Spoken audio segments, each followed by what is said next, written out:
kelak masuk sang ceria pada salib-Mu Tuhan, ku dapat rahmat-Mu.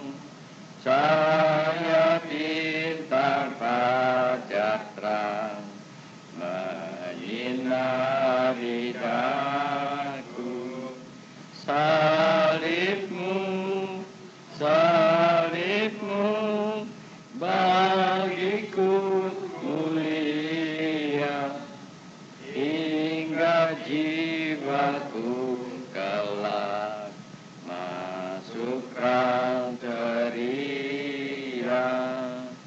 Pada salib-Mu Tuhan, ku harap senantiasa sampai ku tiba kelak seberang sungai sana. Salib-Mu, salib-Mu bagiku mulia, hingga jiwaku kelak masuk rang ceria. Tuhan, pertolongan kami ialah di dalam nama-Mu. Engkau Allah yang Maha Kuasa, yang menjadikan langit, bumi, dan segenap isinya, dan memelihara dengan setia dan sempurna. Tuhan, kami tidak dapat berdiri sendiri. Sebab itu kami berlindung padamu. Turunkan atas kami anugerah-Mu dan sejahtera-Mu. Curahkan Roh Kudus-Mu memenuhi kami. Sucikan kami dengan darah-Mu. Terima kasih Tuhan Yesus. Amin. Kor dari nyanyian nomor 128. Salib-Mu, salib-Mu bagiku mulia, hingga jiwaku kelak masuk rang ceria. Mari kita sekarang dengan satu hati mohon firman Tuhan kepada kita. Ya kana nula para amen datanunu umasa arasana. Tuhan, Kau tahu kami butuh Engkau, butuh firman. Berfirmanlah sebab itu atas kami keselamatan, hidup yang kekal, kesehatan yang sempurna, dan bahagia yang sejati. Berfirmanlah Tuhan atas kami segala berkat yang baik, dan limpahi kami dengannya.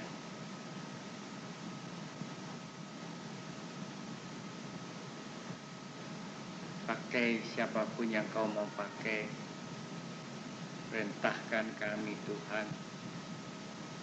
Sediakan kami untuk makan dan minum perjamuan-Mu. Terima kasih Yesus. Imanamola, Imanamola, Amen dan Natala, Umasa, Katakuri, Iyanara. Tuhan, terima kasih untuk firman. Kau Allah yang Maha Kuasa, Juru Selamat kami. Urapi kami dengannya. sehingga semua yang Kau rencanakan atas kami jadi. Tuhan, gembalakan kami. Kami mengaku terlalu sedikit kami mengenal Engkau. Berilah agar hidup kami di dalam Engkau dan Engkau di dalam kami. Tuhan, sempurnakan pekerjaan-Mu di dalam kami. Berkati kami berganda-ganda. Sediakan hati kami, Tuhan Yesus. Engkau baik. Terima kasih Tuhan.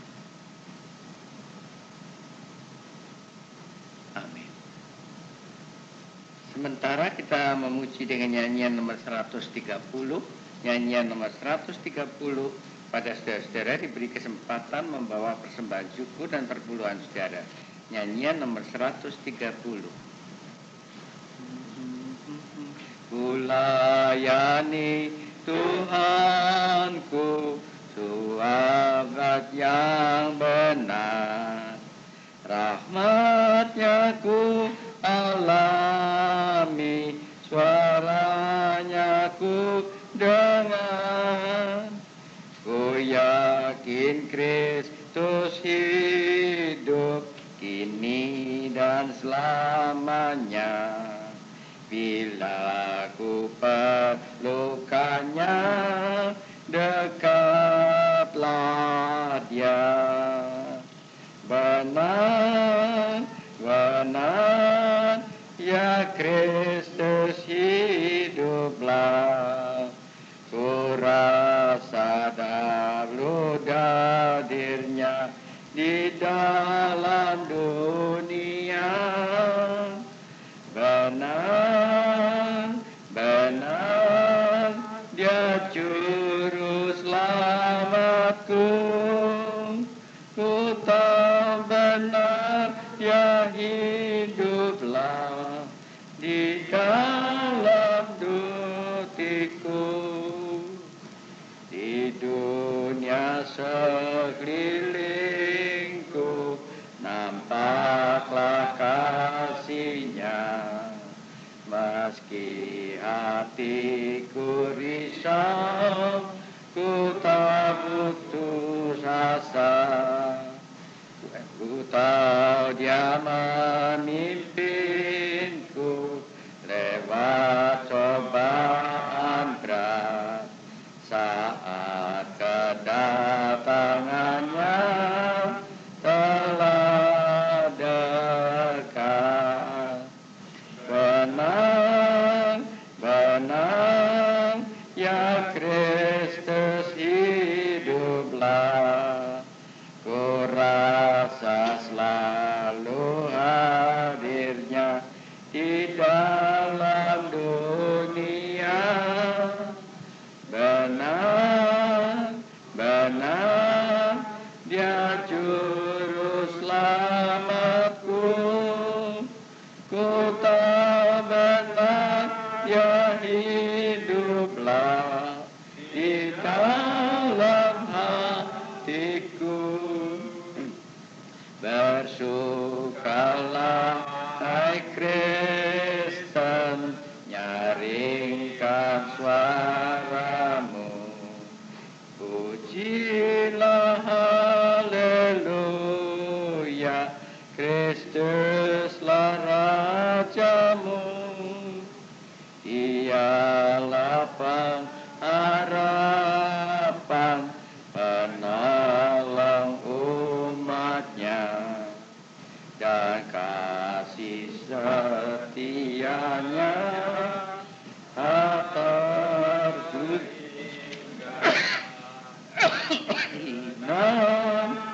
benar, ya Kristus hiduplah.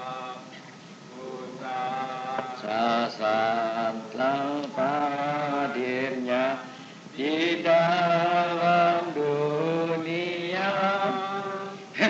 Benar, benar,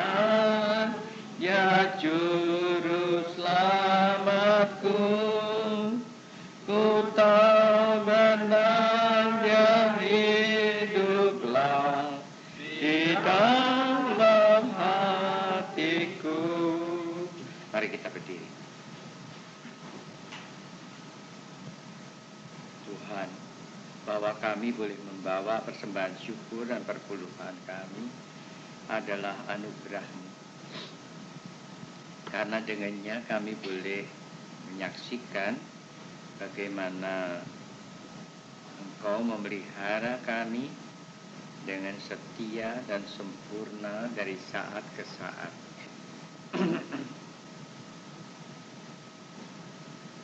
Terima kasih untuk semua berkat yang kami terima dari tangan-Mu sendiri. Jadikan kami berkat selalu, dimanapun kami berada, supaya orang mengenali kami, milik-Mu yang Kau kasihi. Sediakan hati kami, Tuhan. Terima kasih, Yesus.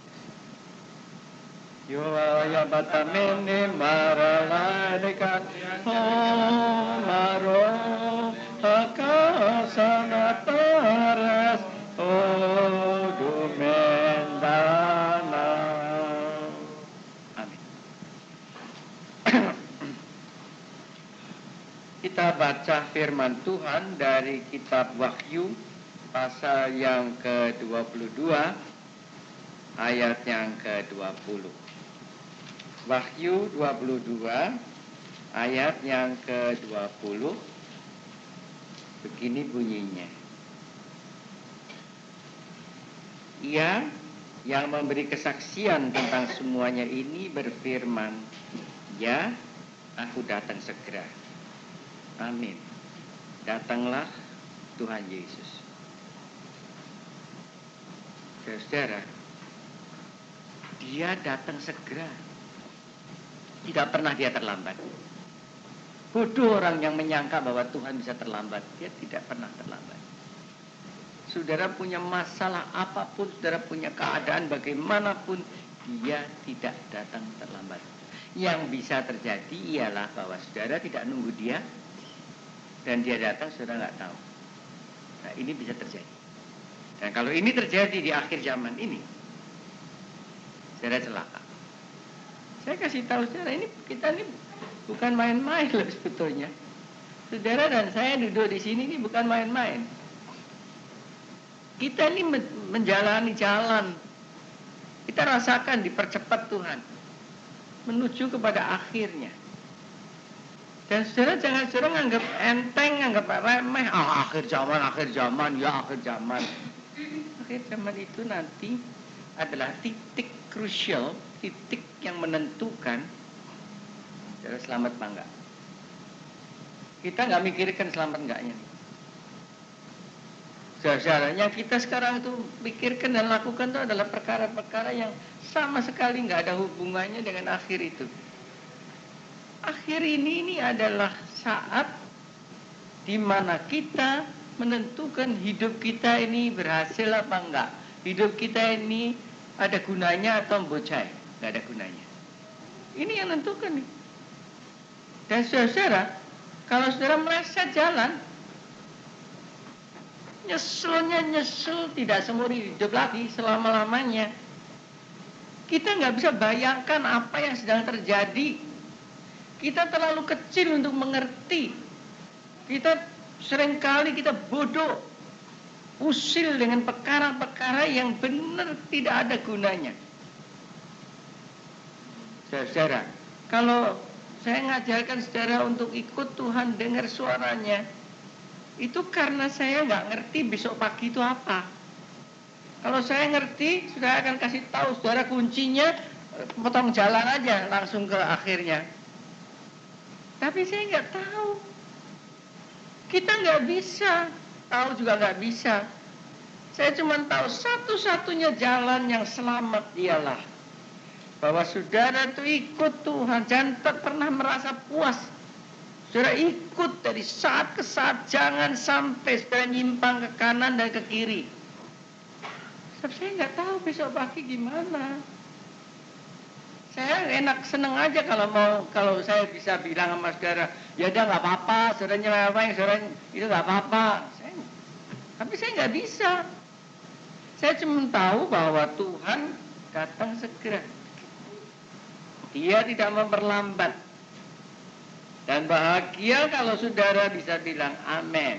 Datanglah ya Tuhan. Maranatha. Maranatha itu artinya itu. Saudara bahagia kalau saudara bisa nyambut dia. Nanti saudara akan lihat bahwa semua kesibukan, semua khawatir, semua takut, semua perkara dan masalah dalam hidup ini ternyata tidak ada artinya apa-apa. Saudara dalam hidup ini ribut-ribut sama orang, itu buang umur saudara sia-sia. Saudara berbuat perkara-perkara yang Tuhan gak sukai, itu membuang nyawa saudara dengan sia-sia. Saudara-saudara, nanti kita baru ngerti. Itu yang saya tahu cuman itu. Nanti di akhir zaman baru kita ngerti. Kenapa kok semua yang kita jalani kayak begini, beratnya, susahnya, kok nggak ada artinya apa-apa dibanding dengan itu. Saudara-saudara, kita lihat dalam hidup ini ya, kecanggihan-kecanggihan hebat sekali. Tetapi saudara tahu, dibanding dengan akhir zaman itu tidak ada artinya apa-apa.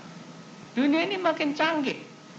Saudara tahu, saya pakai komputer saya ini pakai program yang baru yang saudara lihat di koran banyak, Windows 95. Saya pikir apa? Saya pakai. Itu program benar-benar canggih, tahu nggak? Dia bisa kerja sendiri, dia bisa betulin sendiri, dia bisa ngoreksi kesalahan-kesalahan yang saya buat. Canggih sekali. Saudara, saya ngalami itu. Dan saya ngalami banyak sekali. Saya membuat kesalahan yang saya tidak tahu. Saben kali dia bilang, saben kali saya cari nggak tahu. Akhirnya saya tanya Tuhan, Tuhan gimana? Hapus semua, mulai dari bawah lagi, Padahal itu ada isi komputer saya itu ada kira-kira 9.000 file. Saya mesti nyusun kembali dari mulai. Kenapa saya nggak tahu. Lantas pada waktu saya hapus semua, saya mulai install lagi, baru ketahuan. Ada satu card ini, ada satu itu salah settingnya. Itu yang bikin perkara. Cuman kecil aja. Lantas saya buka komputer saya cabut, cuma benda kecil aja. Jumper namanya. Sudah saya set baik, saya jalan. Semua saya install kembali. Satu-satu loh. Jalan baik. Nah, setelah itu baru kesalahan-kesalahan yang saya buat dikoreksi. Itu gila. Jadi ada tulisannya gini, troubleshooting. Lantas troubleshooting. Dia bilang, lakukan ini. Saya lakukan ini. Hasilnya ya apa enggak? Kalau enggak, lakukan ini. Hasilnya apa? Terus gitu terus, saudara, sampai akhirnya terselesaikan. Nah, kalau tidak ada salah yang dari jumper-jumper begitu, baru. Jadi saudara lihat canggih. Saya kagum. Jadi kalau, saudara kan saya sering kali bilangin yang tanya saya, itu komputer tuh jangan cuma make doang. Kalau make itu kayak anak kecil mainan, lantas mainannya tinggalkan berantakan gitu. Nanti emaknya jalan kepleset mainannya, jatuh lumpuh. Saudara, itu gitu. Tapi saya mesti ngajari saudara bagaimana benahin, natanya gimana. Ini komputer saya ini apa tahu pada programnya. Saya tinggal tentukan aja. Benahin nanti jam 12 malam kalau saya nggak pakai. Atau jam berapa, tiap hari Senin, atau tiap bulan sekali, atau berapa kali, saben hari, 2-3 kali, asal komputernya nggak dipakai, tulis saja, tinggal ditulis gitu. Itu nanti ngerjain sendiri, tahu nggak? Jamnya persis ngerjain sendiri. Dan itu sebabnya bisa bersih dan tetap bersih, tetap rapi ditata. Canggih sekali. Tapi jangan ketipu dengan kecanggihan itu. Jangan ketipu dengan itu semua. Sebab nanti di akhir zaman bukan itu yang ditanyakan. Nanti di akhir zaman itu yang diperiksa itu apa? Apakah tiap-tiap detik saudara hidup saudara lakukan yang Tuhan berkenan. Bahagia orang yang mencapai ranking. Nah, ini ranking baru ada artinya. Bahagia orang yang kalau diperiksa nanti di bukunya Tuhan itu kelihatan hamba yang setia dan baik. Saudarakah itu? Apa tiap detik yang saudara hidup, saudara nurut Tuhan, nurut suaranya? Saudara, tidak akan salah, saya jamin. Kalau saudara punya iman di gereja, nanti di luar lain. Jangan kaget kalau saudara nanti ketemu hasilnya lain. Dan jangan bilang saudara punya iman kalau saudara masih bisa cari kuasa lain. Itu yang saya lihat teman saya sekarang udah nggak ada. Dia kalau saya tanya percaya, tapi dia pergi ke dokter, dia kontrak dikatakan akhirnya di sininya dilobangin, saya tanya buat apa? Buat cuci darah. Terus saya nggak tahu bahwa teman saya itu kaya begitu. Alat cuci darah bawa ke rumah itu berapa harganya nggak tahu. Saudara tahu, kalau begitu kita nggak penasaran. Sudah bayar mahal, mati. Tapi nggak dipikir. Mati, habis mati itu apa? Nanti akhir zaman itu apa? Kalau saudara mati di dalam Tuhan, kalau Tuhan bilang, udah pergilah, saudara nggak sakit. Dan orang yang tahu jalan dengan Tuhan, dia sakit pun dia nggak takut. Saudara kalau sakit takut kan? Hidup atau mati kan? Sembuh apa enggak kan?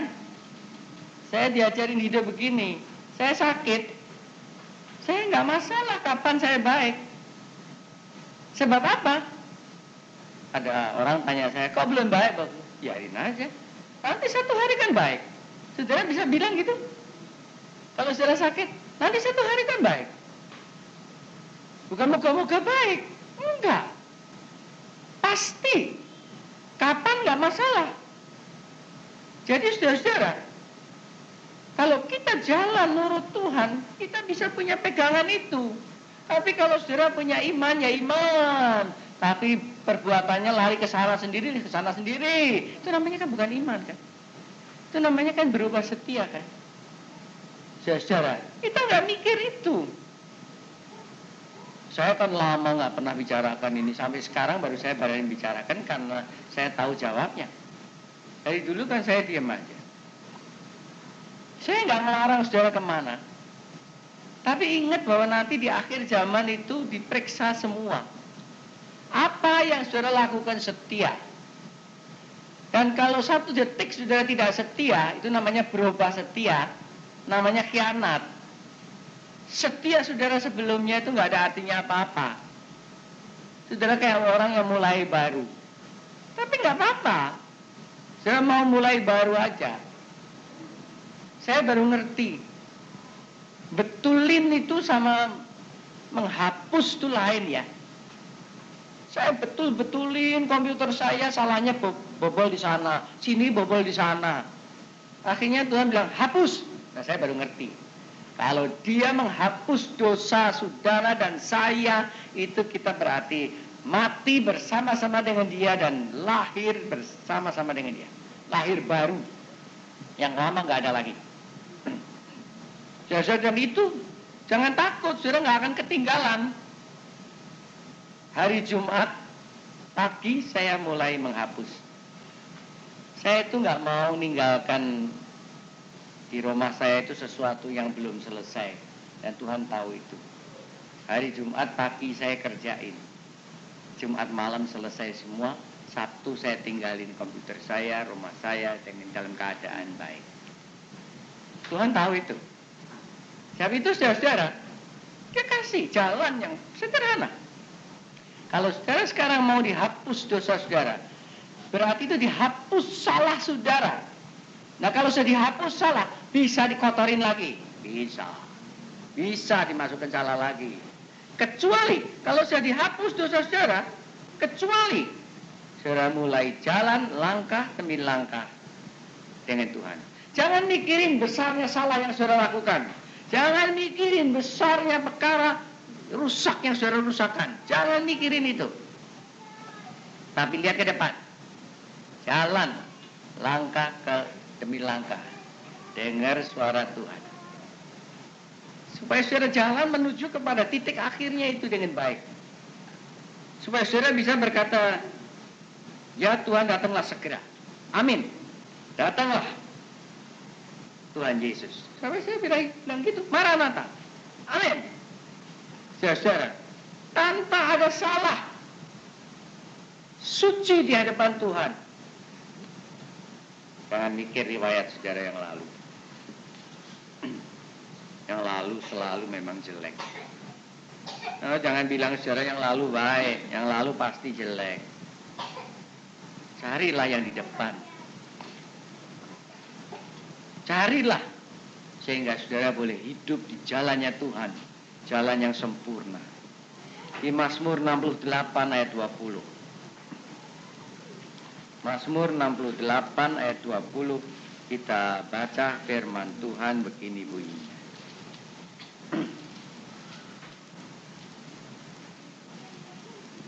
Terpujilah Tuhan, hari demi hari Ia menanggung bagi kita. Allah adalah keselamatan kita. Nah, kalau Tuhan hari demi hari menanggung buat kita, kenapa kita nggak hari demi hari dengar suaranya? Kenapa kita nggak mau dengerin suaranya? Dia saben hari sudah melakukan rapi. Saudara, itu komputer saya yang canggih itu bisa rapi gitu. Jadi kalau saya matiin ya, nanti saya nyalain, kan tugasnya belum dilakukan kan, langsung nongol di itu monitornya. Tugas ini belum diselesaikan. Saya bilang gila. Dia nanggung buat komputer saya dari hari ke hari. Nah, saya baru ngerti nanggung Tuhan nanggung itu. Bahwa Tuhan tuh nanggung, Tuhan tuh selesaikan, Tuhan tuh bikin, dia kasih polanya, dia atur gini, dia atur gitu. Saudara jalannya maunya sendiri. Baik, menurut pandangan saudara sih baik, selalu baik. Tapi saudara ngatur hidup saudara begitu. Sebab itu saya tanya saudara, jangan pikir saya cerewet.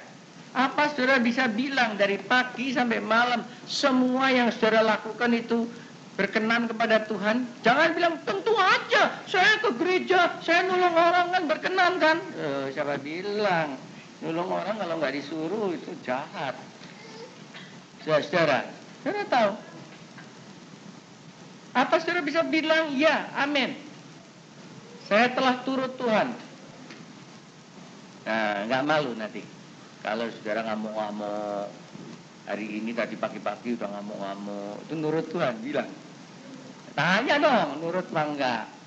Saudara, bahagia kalau saudara bisa bilang waktu nanti malam saudara tidur, ya, aku telah dengar suara Tuhan.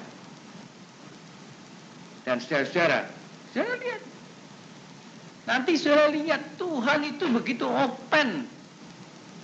Dia yang ngatur loh. Saudara ketemu ini orang di sini, nggak ketemu orang di sana, dia yang ngatur. Nah kalau saudara jalannya ngawur, yang mestinya ketemu di sini nggak ketemu, yang mestinya di sana ketemu rampok di sana, di sini ketemu saudara nggak. Itu sebabnya saudara. Saudara ngalami seringkali kebobolan sana, nanti kena musibah sana, ini gitu. Kenapa? Karena kita nggak benar. Kalau kita benar, kita diatur, ditanggung oleh Tuhan, jaminan. Apa saja, siapa saja yang saudara jumpai, itu semua satu persatu diatur. Tapi kalau saudara jalan maunya saudara sendiri, ini khawatir, itu khawatir, ini gitu, dipikir wah kacau. Gak bakalan bisa menyelesaikan seperti saya nggak bisa menyelesaikan masalah komputer saya. Nggak tahu salahnya di mana, nggak bisa menghapus. Baru setelah dihapus semuanya, baru saya tahu apa yang saudara. Saudara sudah dihapus dosa saudara. Semua. Tidak ada yang saudara simpan. Barangkali di otak kecil saudara simpan dosa saudara. Ini nggak dihapus. Yang di sini dihapus, di sini dihapus, di sini enggak. Nanti saudara kena penyakit yang di sini. Nanti saudara celaka yang di sini. Saudara, semuanya. Kalau enggak ada jaminan. Dan kita masih harus jalan. Saudara, dihapus dosa itu bukan buat sombong-sombongan. Buat jalan. Kita butuh jalan sampai di titik akhir. Saudara, sekarang saya diketawain orang nggak masalah. Sekarang saya dimaki orang nggak masalah. Saya lagi cari jalan untuk ke titik akhir itu. Dan itu sebabnya saya bawa saudara ke titik akhir itu. Bukan perkara yang sia-sia yang saya ajarkan. Bukan perkara yang nggak ada gunanya. Tetapi perkara yang membawa kita menuju ke titik akhir. Dan yang saya ingin ialah, dan saya berharap Tuhan dengarkan, tidak ada satu pun yang kurang. Di dalam Imamat 5 ayat 49-50. Imamat pasal yang ke-5 ayat 49-50 kita baca firman Tuhan begini-begini. Ayat 14-15. Imamat 5 ayat 14-15. Tuhan berfirman kepada Musa, apabila seseorang berubah setia dan tidak sengaja berbuat dosa dalam sesuatu hal khusus yang dipersembahkan kepada Tuhan, maka haruslah ia mempersembahkan kepada Tuhan sebagai tebusan salahnya seekor domba jantan yang tidak bercela dari kanding domba, dinilai menurut shikal perak, yakni menurut shikal kudus, menjadi korban penebusan. Nah, saudara, hati-hati. Jangan pikir berubah setia itu bukan salah. Jangan pikir gampang-gampang aja terus kita balik, nyesel balik. Enggak. Dari dulu mesti ada harga penebusan. Domba yang tidak bercela. Ini gambarannya. Siapa, mana domba tidak bercela yang bisa menghapus salah saudara, yang bisa menghapus khianat saudara? Siapa? Satu-satunya domba yang tidak bercela adalah anak domba Allah, Yesus. Domba boleh kelihatannya nggak bercela, itu kan luarnya, dalamnya nggak tahu. Mana ada domba tidak bercela? Luarnya bagus, mulus, bulunya nggak ada cacatnya, kakinya baik semua. Tapi dalamnya ada penyakit, ada virus. Mana tahu kita. Saudara, tapi satu-satunya yang benar tidak bercela adalah Yesus. Dan kalau saudara ngalami berubah setia, jangan tergampang-gampang aja. Kalau saudara ngalami bahwa saudara berbuat menurut hawa nafsu saudara, marah 1 menit, jangan terus bilang, oh nyesel, sorry ya, saya minta maaf, yuk saya traktir makan bakmi, bisa madah. Oh enggak, saudara nggak bisa. Saudara berubah setia, saudara marah-marah, saudara utang kepada Tuhan, dan hanya bisa ditebus oleh darah Yesus. Hanya bisa ditebus oleh korbannya di kayu salib.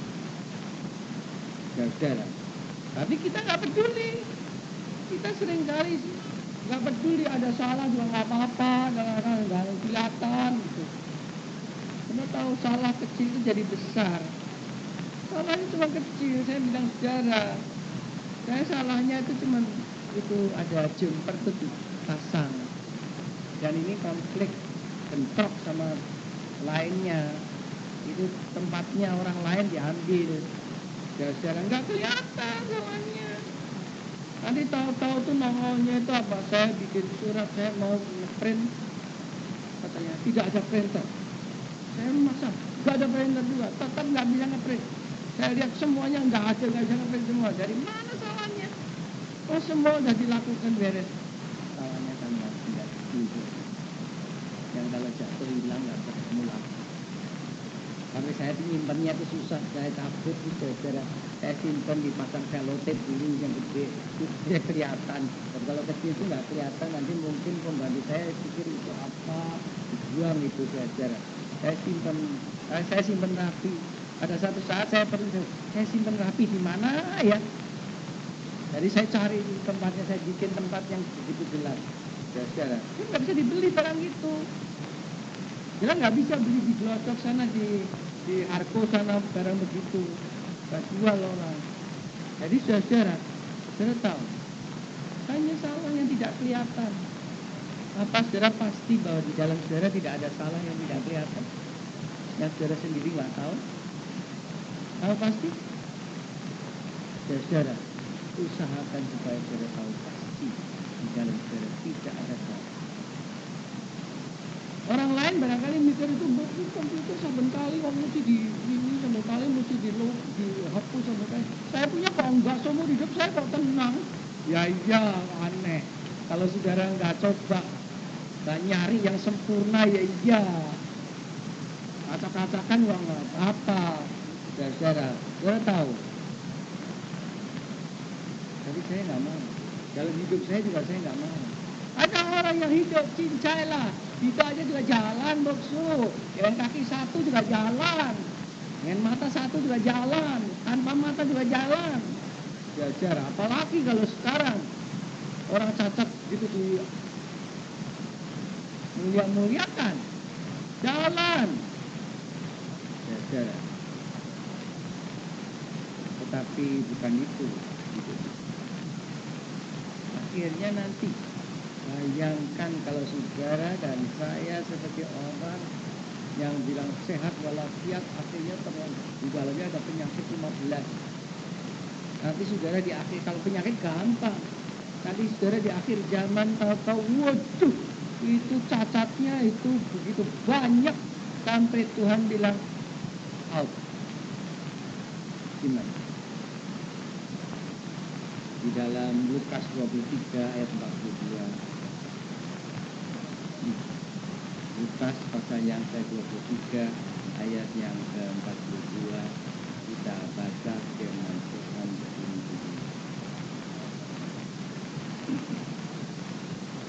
Kita memang selayaknya dihukum. Oh ya. Lalu ia berkata, Yesus, ingatlah akan aku apabila engkau datang sebagai raja. Ini cerdik orang ini.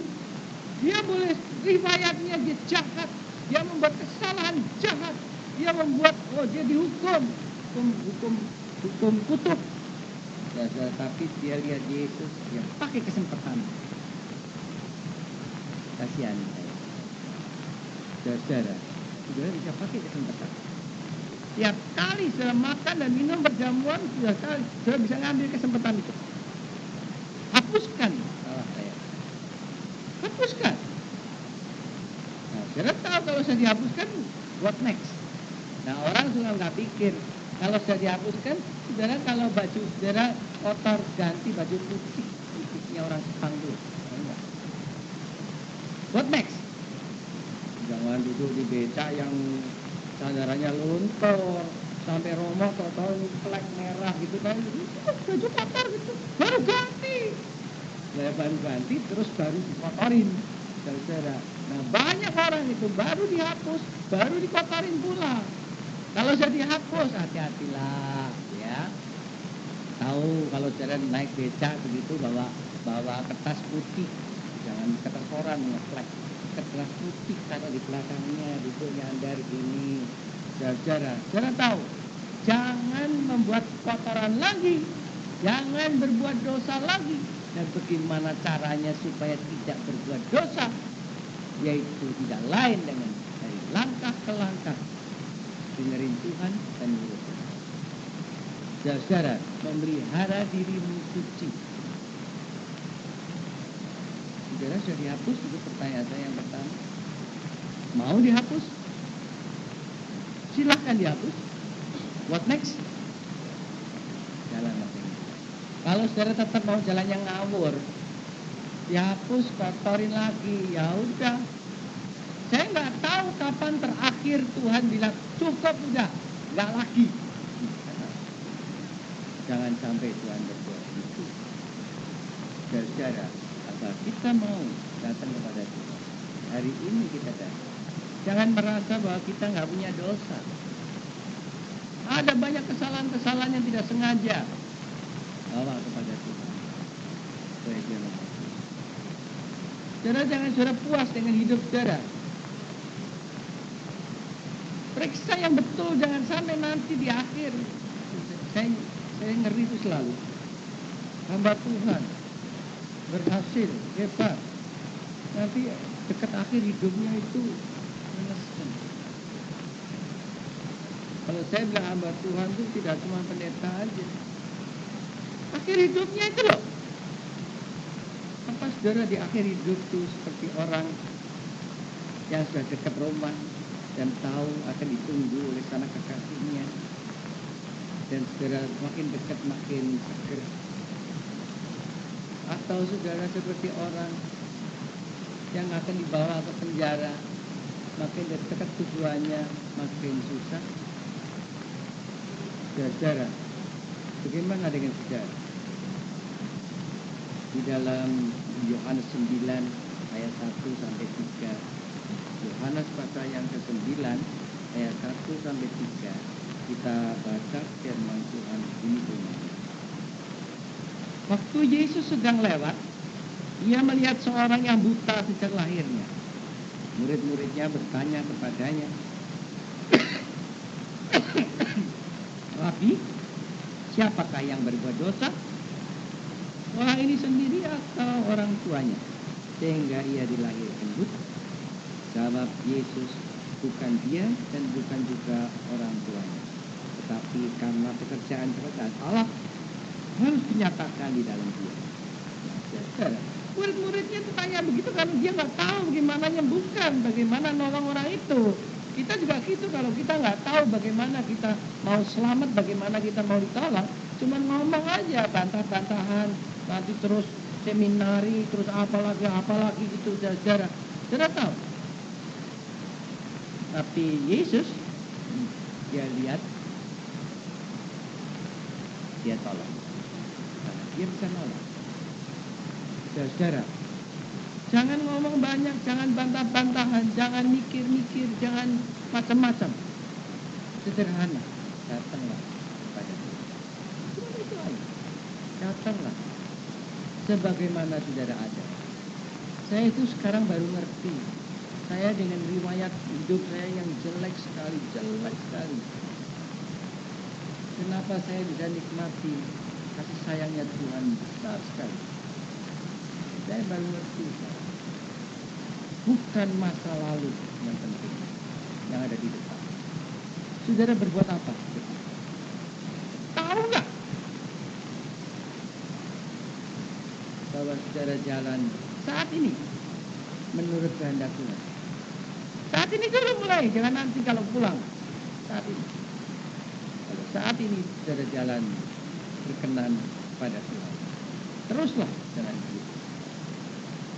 Saudara, saya kadang-kadang tuh kalau jalan-jalan tol itu ya, kadang-kadang saya mesti turun di bawah tuh, di daerah situ saya tuh kepengen coba mobil saya bisa loncat gitu ya dari jalan tol, loncat turun ke bawah, cepat bener ini nggak mesti keliling dulu, muter dulu kalau loncat baru sampai. Saudara, kadang-kadang tuh saya pengen gitu. Nah, di dalam Tuhan, saudara gampang sekali. Kalau saudara sudah salah jalan, saudara datang kepada Tuhan, cepat sekali saudara dibawa kepada keadaan yang suci di hadapan Tuhan. Apa saudara mau? Saudara tahu bahwa untuk sampai di tujuan yang benar, saudara mesti cepat pindah jalur yang benar. Yang lama udah nggak usah dipikirin. Jangan. Nah persis seperti jalan tol gitu. Saudara nggak bisa kalau kelewatan, balik gitu. Saudara hati-hati, pakai lampu, biar cepat mundur itu saudara ditangkap polisi kalau ada politik sih. Jangan pikir saya kan mundur Pak, nggak balik. Tangkap, saudara. Jadi nggak bisa one way, satu arah. Jalan saudara satu arah. Jangan lihat yang di belakang. Lihat yang di belakang. Kalau dua arah saya bisa lihat yang ke belakang. Satu arah saja.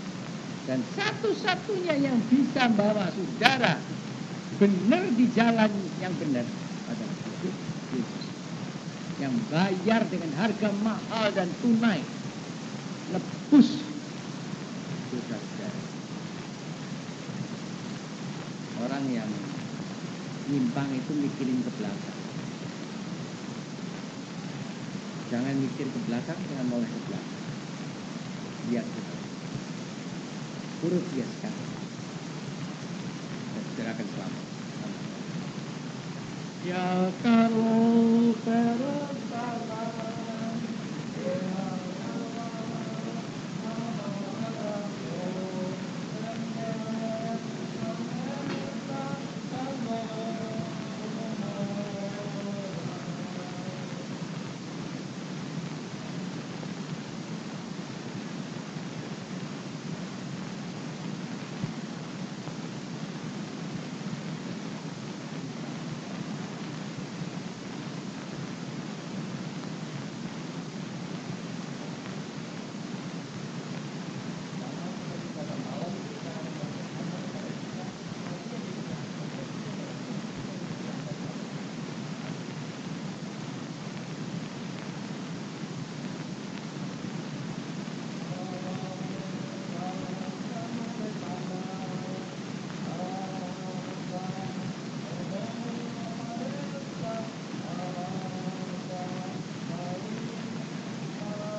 anugerah Tuhan Yesus Kristus, kasih Allah, dan persekutuan Roh Kudus serta kita sekalian, betara amor pemalasan.